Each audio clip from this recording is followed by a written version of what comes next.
जीवन चरित्ररूपी लेखन या ठिकाणी लेखिका सौ गीतांजलीताई वाडेकर चंदननगर यांनी हे लिखाण केलेलं आहे। आज आपण पाहतो की बऱ्याच घरांमध्ये गेल्यानंतर असं निरीक्षण दिसलेलं आहे आम्हाला, बाबांना आणि आम्हाला सुद्धा, की नित्यनेम बंद पडत चाललेला आहे। तर ती जे जीवन चरित्र आहे, ती जी पुस्तिका आहे, त्या पुस्तिकेमध्ये रात्रीचे 12 अभंग सद्गुरुनाथ माधवानंद प्रभु की जय, राजाधिराज सद्गुरुनाथ तुकाराम कवडे महाराज की जय, राजाधिराज सद्गुरुनाथ कोडीराम बडे महाराज की जय, राजाधिराज सद्गुरुनाथ दत्तात्रेय बडे महाराज की जय, राजाधिराज सद्गुरुनाथ वाघमारे महाराज की जय, राजाधिराज सद्गुरुनाथ सब संतान की जय। श्री गुरुदेव दत्त दत्त। आम्हाला फोटो घेऊ द्या। हे जे पुस्तक आहे, या पुस्तकाची एक प्रत आपल्याला घरपोच 54 रुपयाला मिळालेली आहे, पण आपल्या सर्व सदभक्तांसाठी ही प्रत सवलतीच्या दरात 50 रुपयाला भेटणार आहे। ही प्रत घेऊन जाणं म्हणजे आपल्या घरी बडेबाबांनी स्वतः येणं आहे।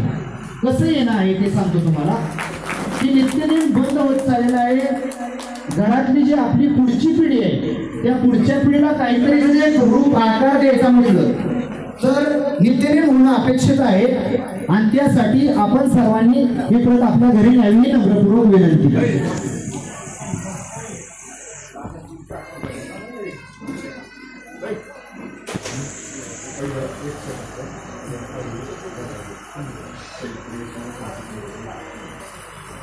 सौ रेश्माताई संदीप नवले ताथवडे पुणे यांच्याकडून सभा मंडपाच्या कामासाठी 51,000 रुपयाचा धनादेश श्री सद्गुरू समर्थ कोंडीराम बडे बाबा यांच्या मठासाठी आलेला आहे। सर्वांनी टाळ्यांच्या गजरात त्यांचं स्वागत करून आणि आभार मानूया। आणि या अगोदरच त्यांनी 61,000 रुपये देणगी दिलेली आहे।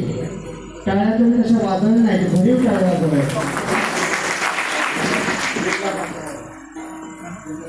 पूर्ण त्यांची रक्कम आहे 1,11,000।